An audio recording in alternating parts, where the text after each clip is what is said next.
जय हिंद साथियों, मैं अंकित कुमार यादव आप सभी का स्वागत करता हूं सृष्टि ज्ञान केंद्र में। लास्ट क्लास में हमने समझ लिया कि सोवियत प्रणाली क्या है। आज मैं चल रहा हूं आपको समझाने मिखाइल गोर्बाचेव की नीतियों के बारे में और उनकी नीतियों से हुए विखंडन के बारे में। क्या सच में सोवियत संघ के विखंडन में मिखाइल गोर्बाचेव की नीतियों का योगदान है या फिर और कुछ कारण हैं जिनके कारण सोवियत संघ का विखंडन होता है? तो आइए जानते हैं, विस्तार पूर्वक समझते हैं कि सोवियत संघ के विखंडन में मिखाइल गोर्बाचेव की नीतियों की कितनी भूमिका है और उससे पूर्व रहे राष्ट्रीय अध्यक्षों की क्या भूमिका है। विस्तार से समझते हैं और पढ़ते हैं।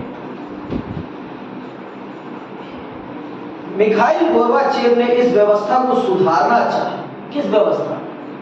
जो वहां की समाजवादी और साम्यवादी व्यवस्था थी, जिसके अंतर्गत सारी चीजों पर किसका अधिकार था? सरकार का अधिकार था।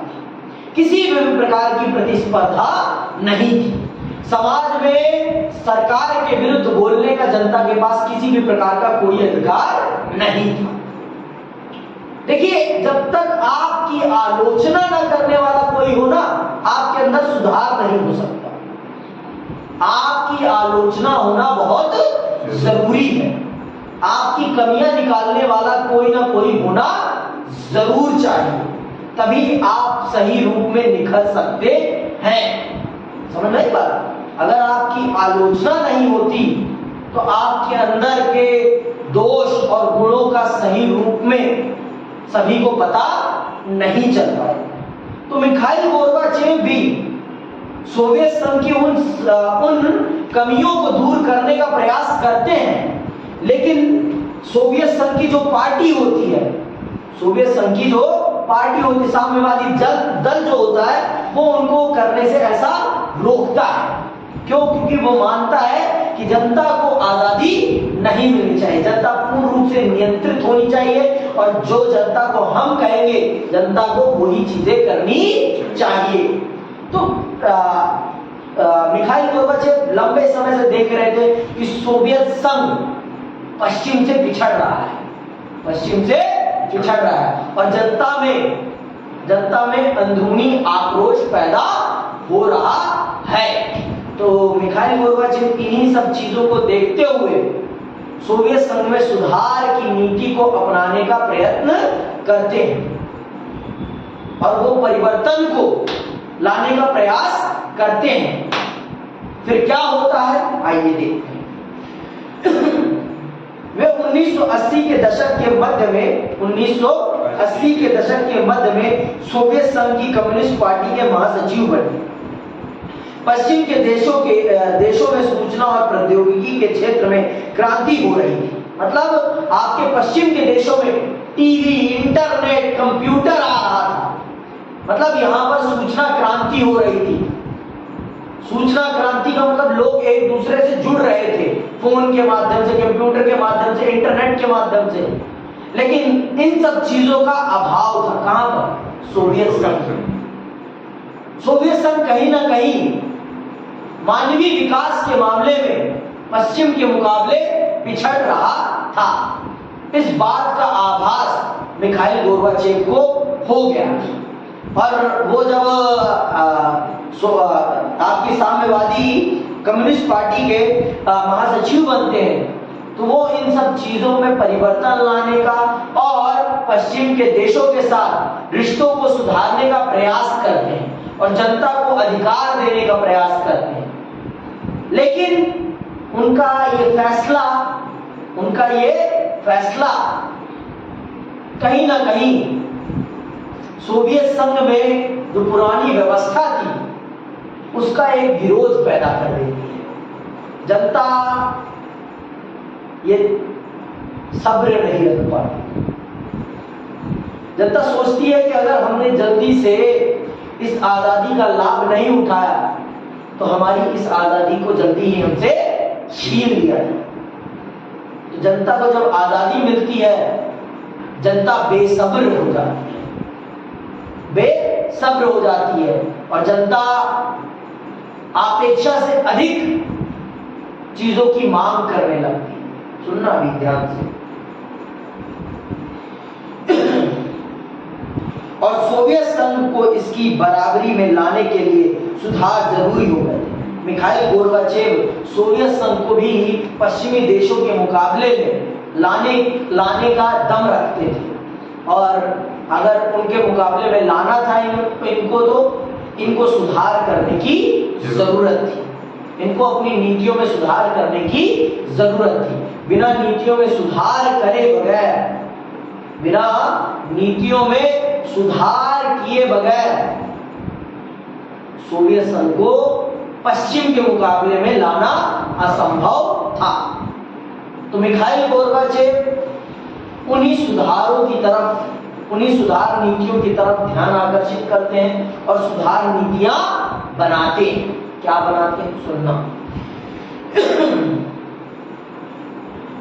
गोर्बाचेव ने पश्चिम के देशों के साथ संबंधों को सामान्य बनाने, सोवियत संघ को लोकतांत्रिक रूप देने और वहां सुधार करने का फैसला किया।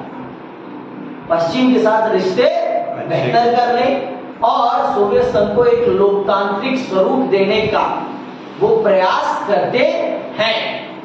लेकिन भैया मिखाइल गोर्बाचेव भी तो नहीं थे ना सिर्फ, उनके अलावा भी तो सोवियत कम्युनिस्ट पार्टी में व्यक्ति थे, मेंबर्स थे। वो तो अपनी शक्ति को अपने हाथ से नहीं जाने देना चाहते। देखो ताकत का एक नशा होता है, और जिन लोगों को ताकत का नशा हो जाता है ना, वो कभी भी उसे अपने हाथ से निकलने देना नहीं चाहते। आप ये समझिए कि मिखाइल गोर्बाचेव तो यूएसएसआर का विकास करना चाहते थे, लेकिन जो लोग यूएसएसआर की उस व्यवस्था में सत्ता का लाभ उठा रहे थे, वो कभी भी नहीं चाहते थे कि इस नीति में किसी भी प्रकार का परिवर्तन, इस शासन व्यवस्था में किसी भी प्रकार का परिवर्तन। क्यों? क्योंकि अगर परिवर्तन होता तो उनकी सत्ता उनके हाथों से चली जाती। इसीलिए वो किसी भी कीमत पर इन सुधारों को लागू होने नहीं देना चाहते थे। और पश्चिम से प्रतिस्पर्धा के कारण ही तो वो लोग इतना पैसा अपने सेना पर, या कहिए कि हथियारों पर खर्च कर रहे थे, है ना। एक प्रकार से सेना पर जो पैसा खर्च होता है ना, आप ये समझ लीजिए कि वो पैसा व्यर्थ होता है, वो पैसा व्यर्थ होता है। सेना पर लगाया गया पैसा व्यर्थ होता है। मैं ये किस संदर्भ में कह रहा हूं? क्यों? क्योंकि गोली से कोई प्रोडक्टिविटी होने वाली नहीं। गोली जान लेगी।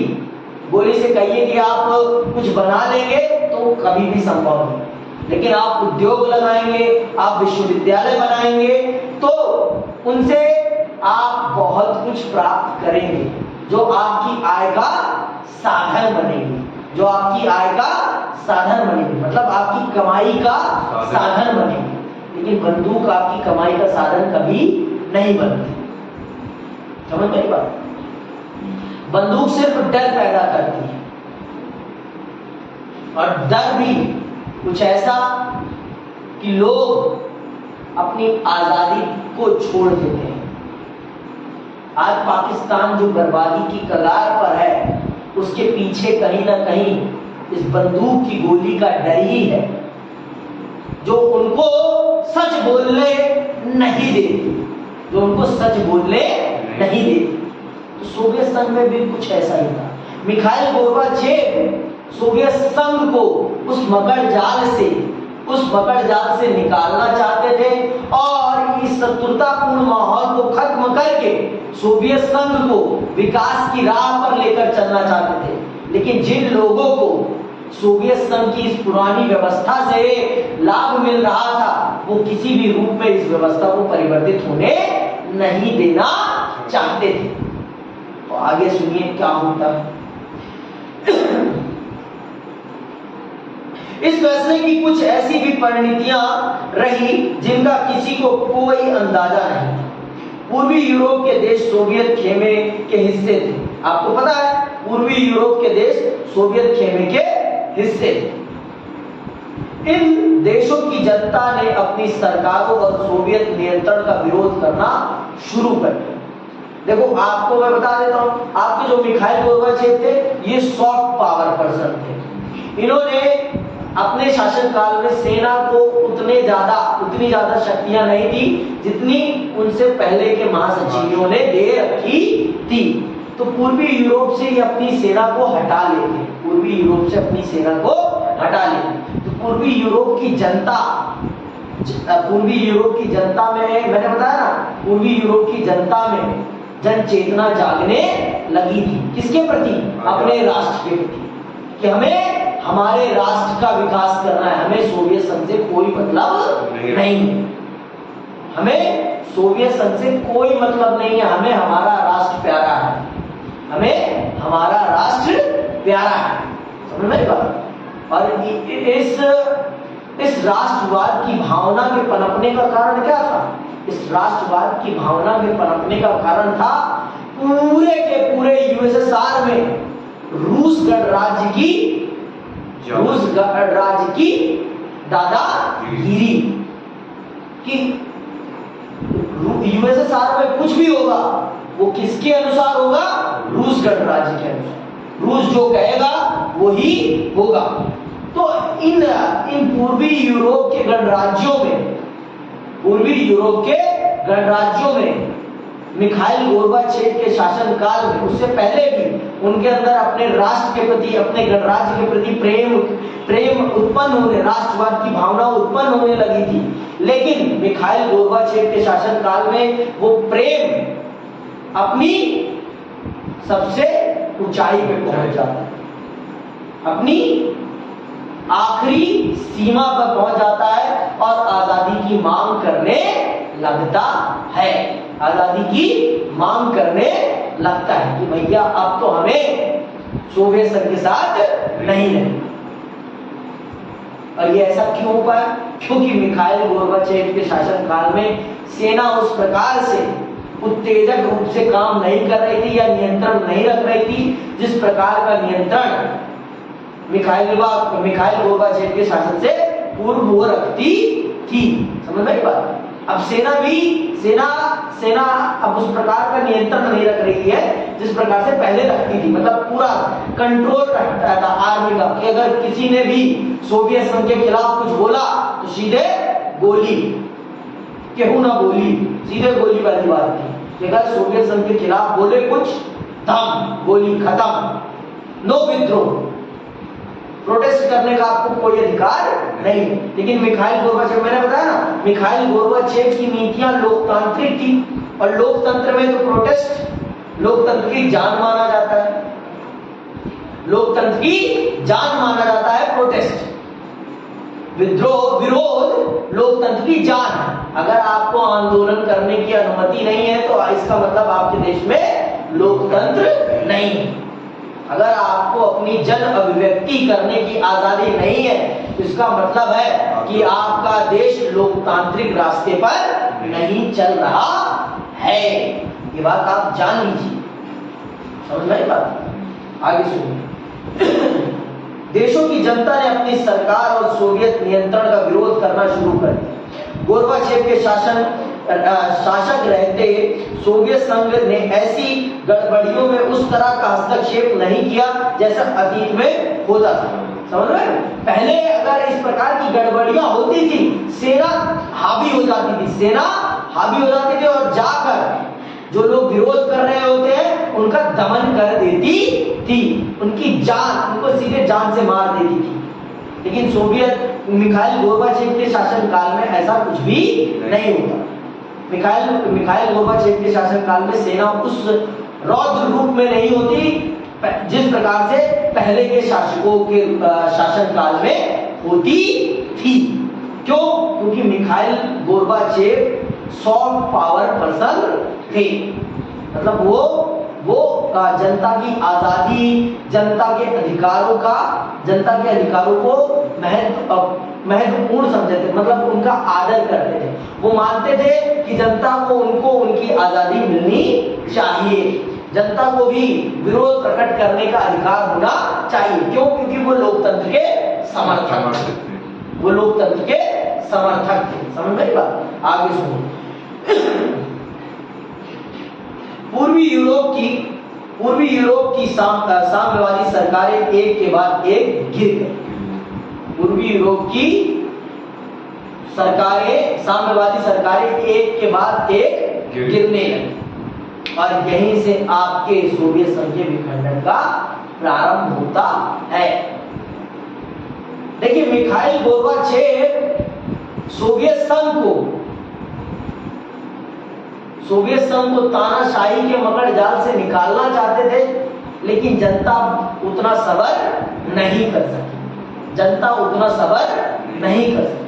जिस कारण से यह कहिए कि जनता के अंदर यह डर था कि अगर ये शासक चला गया और दूसरा शासक कोई आया तो वो फिर हमें उसी जंजीर में बांध देगा जिस जंजीर में हम इतने लंबे समय से बंधे हुए। इसीलिए जब उनको मौका मिला, पिंजरा खुला, वो उस पिंजरे से आजाद होकर उड़ गए। उन्होंने सब्र करने का नहीं सोचा।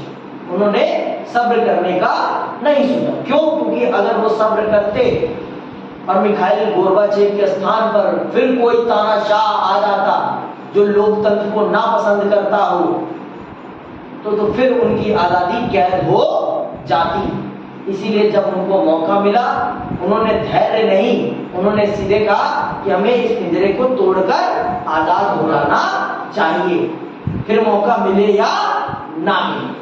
समझ गई बात?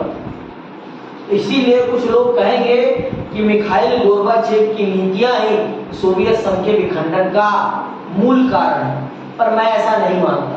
मैं ऐसा इसलिए नहीं मानता क्योंकि कभी भी किसी भी घटना के घटने के पीछे सिर्फ एक घटना का योगदान नहीं होता, उससे पहले घटी अनेक घटनाएं उस घटना को घटने के लिए मजबूर करती हैं। समझ में बात? जैसे मैंने आपको उस दिन समझाया था कि भारत को आजाद सिर्फ महात्मा गांधी या सुभाष चंद्र बोस या भगत सिंह या लाला लाजपत राय या जवाहरलाल नेहरू या लाल बहादुर शास्त्री या फिर आपके सरदार वल्लभ भाई पटेल ने नहीं कराया। उनसे पहले जिन लोगों ने अपनी आहुति दी है, उन आहुतियों का परिणाम है कि भारत आजाद हुआ। उनसे पहले जनता का जो विरोध था 1857 के विद्रोह का भी परिणाम है, जिसने जनता के अंदर जन जागृति पैदा करी कि ये बाहरी लोग हैं और इनसे आजाद होना हमारा अधिकार है, ये हमें लूटने आए हैं, ये हमें कसोटने आए हैं, इनसे आजाद होना हमारा अधिकार। इसी प्रकार से पूर्वी जर्मनी के देशों में एक दिन में राष्ट्रवाद नहीं पैदा हुआ है। उनके मन में राष्ट्रवाद पैदा होने के पीछे मैंने बताया ना, रूस की तानाशाही थी। भाई कहने को तो सोवियत संघ 15 गणराज्यों का राष्ट्र था, 15 गणराज्यों का राष्ट्र था, लेकिन पूरे सोवियत संघ पर एक गणराज्य की हुकूमत थी, है ना, वो रूस था। और रूस अपनी तानाशाही चलाता था, रूस अपने अनुसार सबको डोमिनेट करता था। तो ये चीज दूसरे गणराज्यों की जनता ज्यादा दिन तक स्वीकार नहीं कर पाती। समझ रही बात? ज्यादा दिन तक स्वीकार नहीं कर पाती, और जब उनको मौका मिलता है वो इस जंजीर को तोड़कर आजाद हो जाते हैं। समझ रही बात? आगे सुनो। सोवियत संघ के बाहर हो रहे इन परिवर्तनों के साथ साथ अंदर भी संकट गहराता जा रहा था, और इसमें सोवियत संघ के विघटन की गति इससे सोवियत संघ की विघटन की गति और तेज हुई। गोर्बाचेव ने देश के अंदर आर्थिक राजनीतिक सुधार और लोकतांत्रिकरण की नीति चलाई। इन सुधार नीतियों का कम्युनिस्ट पार्टी के नेताओं द्वारा विरोध किया गया। मैंने बताया ना, मिखाइल गोर्बाचेव की नीतियां बहुत अच्छी थी, लेकिन जो कम्युनिस्ट पार्टी के और नेता थे वो इन सुधारों को लागू करना नहीं चाहते थे। क्यों? क्योंकि अगर ये सुधार लागू हो जाते उनकी जो स्पेशल पावर्स थी उनके हाथ से चली जाती। तो वो किसी भी रूप में मिखाइल गोर्बाचेव की इन नीतियों को इम्प्लीमेंट नहीं होने देना चाहते थे।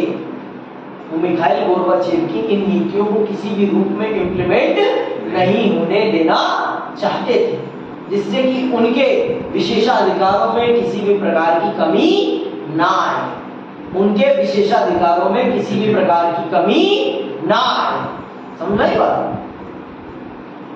आई बात समझ? यही चीज होता है, वो किसी भी रूप में अपने विशेषाधिकारों में किसी भी प्रकार की कमी आने देना नहीं चाहते।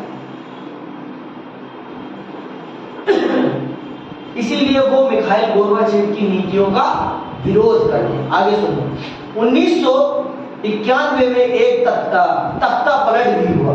एक तख्ता पलट मतलब मिखाइल गोर्बाचेव को सत्ता से हटा दिया था। तख्ता पलट भी हुआ। कम्युनिस्ट पार्टी से जुड़े गर्मपंथियों ने इसे बढ़ावा दिया था। तब तक जनता को स्वतंत्रता का स्वाद मिल चुका, जब तक जनता स्वतंत्रता का स्वाद चख चुकी थी। जनता को गर्म खून लग गया था, जनता ने गर्म खून का स्वाद चख लिया,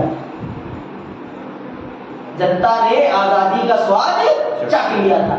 अब उन्हें पुनः कैद कर पाना आसान नहीं था। मिखाइल गोर्बाचेव को सत्ता से हटा दिया जाता है, लेकिन फिर भी सोवियत संघ को बचाया नहीं जा पाता है।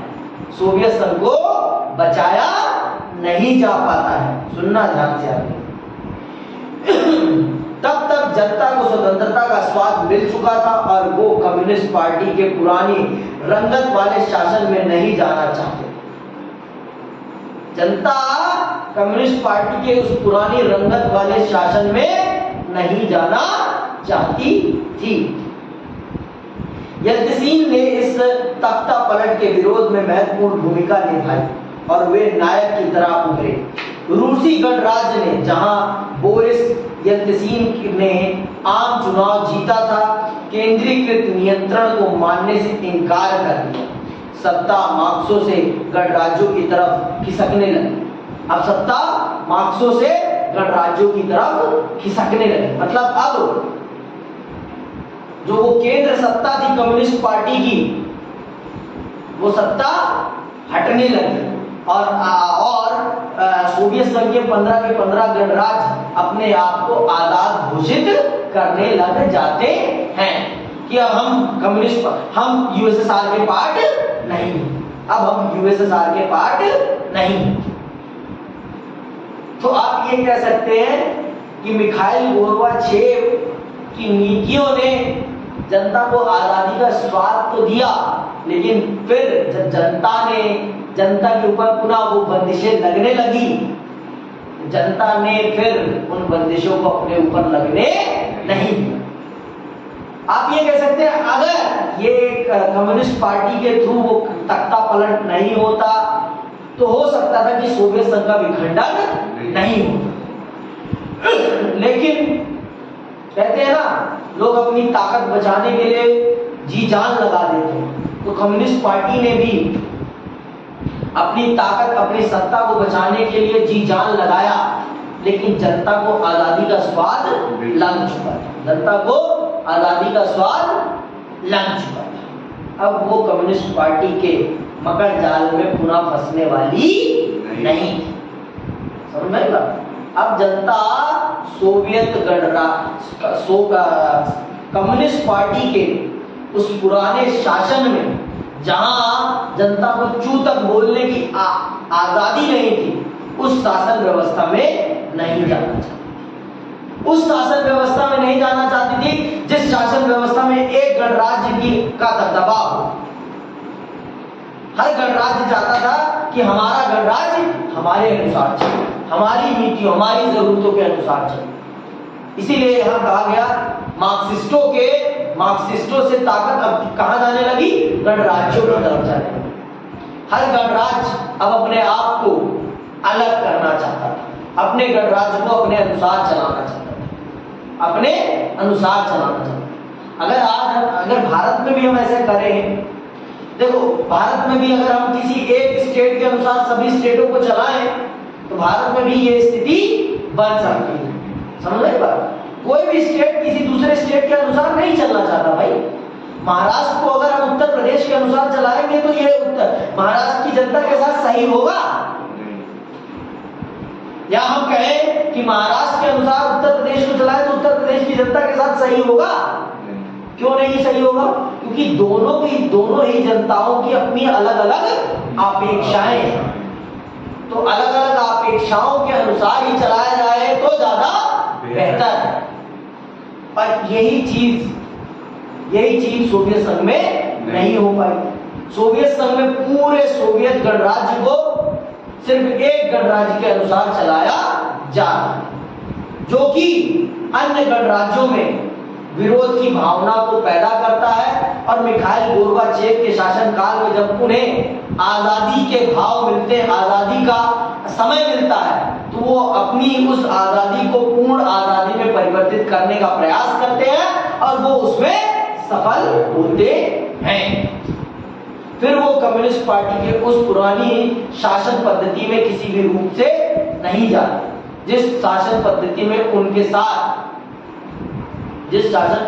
उनके साथ शोषण हो रहा था, अत्याचार हो रहा था, वो फिर उस शासन पद्धति में नहीं जाते। समझ में आई बात? आगे सुनिए।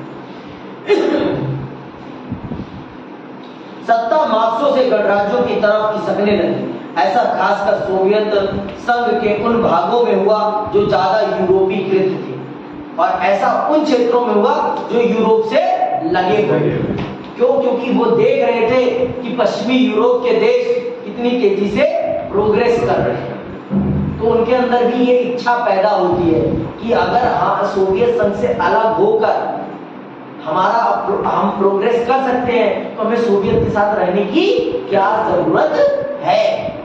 तो वो भी, और सोवियत जो यूरोप के देश थे वो इससे आजाद होते हैं। वो ही सबसे पहले आजादी का बिगुल बजाते हैं कि हमें सोवियत संघ के साथ अब नहीं है। और इस बिगुल में उनका साथ अमेरिका भी देता है कहीं ना कहीं।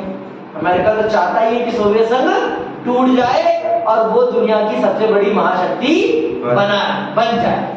तो अमेरिका भी कहीं ना कहीं इन टूटते हुए गणराज्यों को सहयोग प्रदान करता है और कहता है हाँ टूटो, मैं तुम्हें खड़ा करने में मदद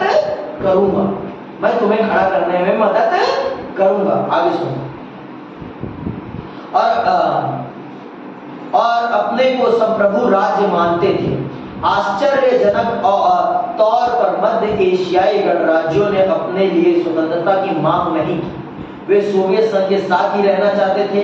सन 1991 के दिसंबर में यल्त्सिन के नेतृत्व में सोवियत संघ के 3 बड़े गणराज्य रूस, यूक्रेन और बेलारूस ने सोवियत संघ की समाप्ति की घोषणा की। ये याद रखना कि किसके नेतृत्व में सोवियत संघ के विखंडन की घोषणा होती है। किसके नेतृत्व में होती है? यल्त्सिन के नेतृत्व में। कब?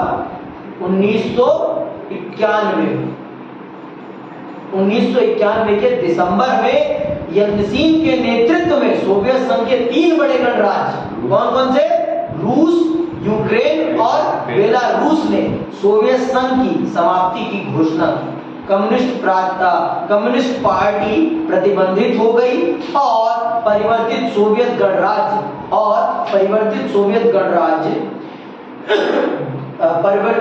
गणराज्य ने पूंजीवादी तथा लोकतंत्र को अपना आधार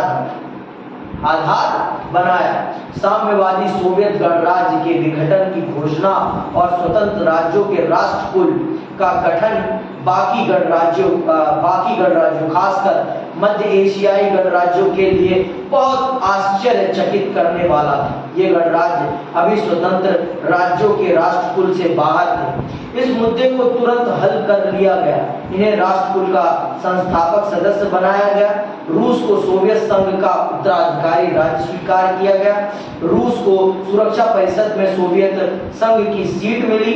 सोवियत संघ ने जो अंतरराष्ट्रीय करार और संधियां की थी उन सब को निभाने का जिम्मा अब रूस का था। सोवियत संघ के विघटन के बाद के समय में पूर्ववर्ती गणराज्यों के बीच एकमात्र परमाणु शक्ति संपन्न देश का दर्जा रूस को मिला। उसने अमेरिका के साथ परमाणु निशस्त्रीकरण की दिशा में कुछ कदम भी उठाए। सोवियत संघ अब नहीं रहा, वह दफन हो चुका। समझ में? तो इस प्रकार से आपके सोवियत संघ का विखंडन होता है। और जो राष्ट्र सोवियत संघ के विखंडन के बाद आजाद होते हैं उनको मिलाकर एक राष्ट्रकुल बनाया जाता है। कॉमनवेल्थ ऑफ इंडिपेंडेंट स्टेट बनाया जाता है। जैसे आज हम कॉमनवेल्थ कहते हैं ना, तो वो बनाया जाता है और इन सब देशों को आजाद घोषित कर दिया जाता है। और जो भी सोवियत संघ का उत्तराधिकारी किसे माना जाता है? रूस को। और सोवियत संघ के अंतर्गत सोवियत संघ ने जितने भी दुनिया में करार किए थे उन सभी करारों को निभाने की जिम्मेदारी किसे सौंपी जाती है? रूस को। सोवियत संघ की परमाणु शक्ति का दायित्व किसे मिलता है? रूस को। समझ रहे हो? सारी और आपकी संयुक्त राष्ट्र संघ की सुरक्षा परिषद में अस्थायी सदस्य की भूमिका भी किसको मिलती है? रूस को। मतलब रूस को ही सोवियत संघ का उत्तराधिकारी स्वीकार किया जाता। तो कुछ इस प्रकार आपके सोवियत संघ का विखंडन हो जाता है। तो क्या आप सब मानते हैं कि मिखाइल गोर्बाचेव की नीतियां सोवियत संघ के विखंडन का कारण है, या उससे पूर्व की जो घटनाएं हैं वो सोवियत संघ के विखंडन का कारण है? तो आज के लिए बस इतना ही। जय हिंद, जय भारत।